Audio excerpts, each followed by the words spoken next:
Yeah, so a lot of you have been asking me how easy is it to sew with jersey. Now my face isn't in the video because I haven't done my makeup. Simple as that. Now, I like to use clips just because it's just a lot easier and quicker for me. Now, you can sew jersey with a normal zigzag stitch, so you haven't got to have a massively overpriced machine to be able to sew with jersey. You haven't got to have a special machine. You can just do it on a regular basic sewing machine. Now my machine has got a stretch straight stitch.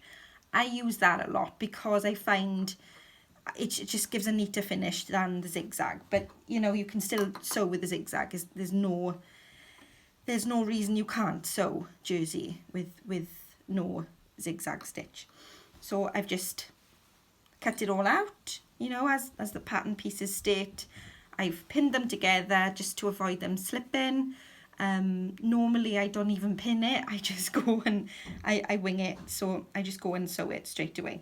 I have got a magnetic, it does really stick, a magnetic seam guide, which does kind of help the jersey and any other fabric really just stay in its place.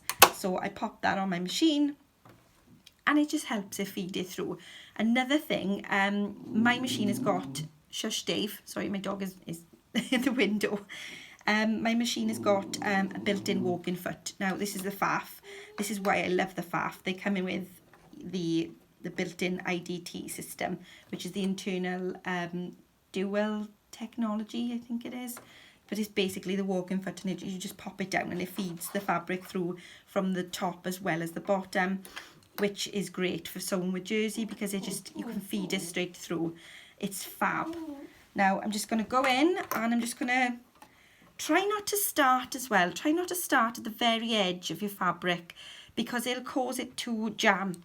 The fabric will go in the needle plate and you'll just get a jam. So what I tend to do is I tend to start from around about here, then I'll flip it over and sew up the bit that I've sort of missed, just to give it that little bit of extra ease to go through and to start off sewing with it. But again, it's all down to personal preference. You can do whatever it is that you find the best. So I've got my machine set on the straight stitch, the stretch stitch, and I'm just going to feed it through. And it is as simple as that. There's no magic tricks, there's no magic tips I can give you. It's literally, the only tip I can give you is to not be scared. Do not be afraid of jersey. Don't be afraid. There is no need. Again, when it comes to sewing, just practice on some scraps. Cut up an old pair of leggings that you're not going to wear, because that's more often than not going to be some sort of jersey. Just cut them up and practice with that. That's what I was doing. You know, any old clothes that I was getting rid of, I was just cutting them up and sewing with them, checking the labels to see what kind of fabric it was, and just going for it and sewing that way.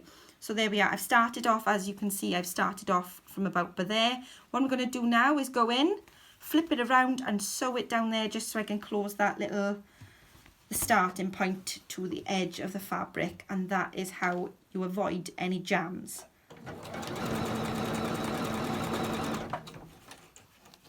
And that is it. That is it. That is sewing with jersey. The stretch stitch allows you to have the stretch in the fabric once you've sewn it. If you do sew it with a normal stitch, you're not going to get that stretch and the stitch will snap. Another question I've been asked is whether or not you need special thread. You don't need any special thread. I sew with normal moon thread, which is just I think it's just a normal polyester thread. You can get it cheap enough off Amazon.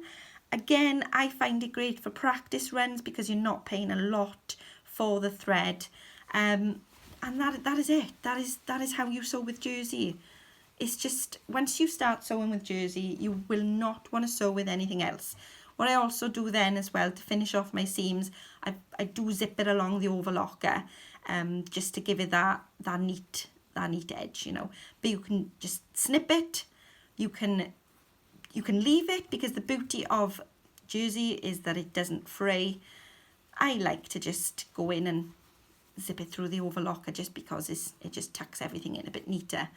A couple of my first ever jersey dresses that I have sewn The insides are absolutely horrendous, but they're fine, because that was before I had an overlocker, and that was when I was just sewing with a stretch zigzag stitch before I had my faff.